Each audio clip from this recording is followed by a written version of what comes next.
This past week, Marjorie Taylor Greene angrily announced during an interview with Steve Bannon that she was not vaccinated, would not be getting vaccinated, wants nothing to do with the vaccine, unless, of course, she eventually chooses to get the vaccine.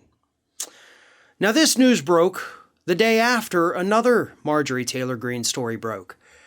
And that story was that she has now been fined 20 separate times for refusing to wear a face mask in the Capitol building, in Congress.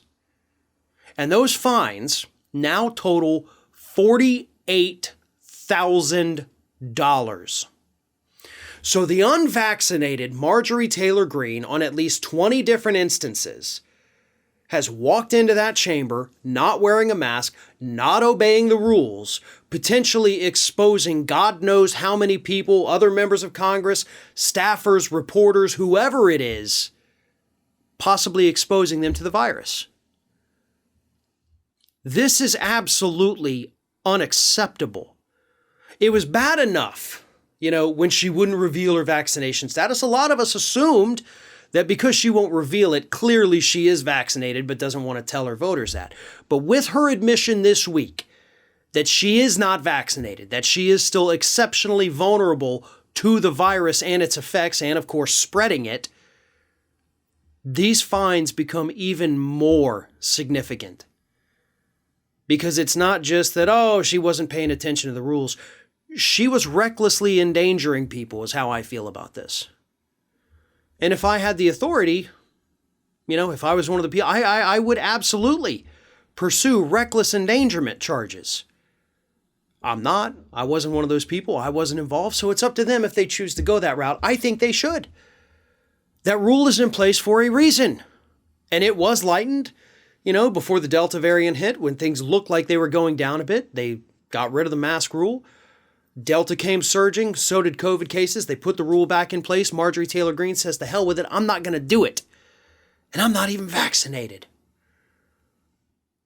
This woman herself is a sickness that is infecting Congress, a sickness that is spreading across the country even faster than COVID, in my opinion. That's what Marjorie Taylor Greene is. Something needs to be done. And honestly, my solution for this, just like, by the way, the new vaccine mandate, with the timetable put in place this week for companies with more than 100 employees, I think Congress should have a vaccine mandate. Not just to either force people like Marjorie Taylor Greene to get the vaccine or risk being expelled from Congress, but because you got to do what you're making everybody else do too. Let's be fair about it, really.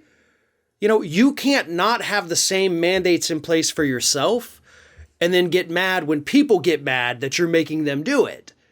So, kind of does go both ways. So put your money where your mouth is, set the good example, put a vaccine mandate in place for Congress. After all, hey, you got more than 100 people there.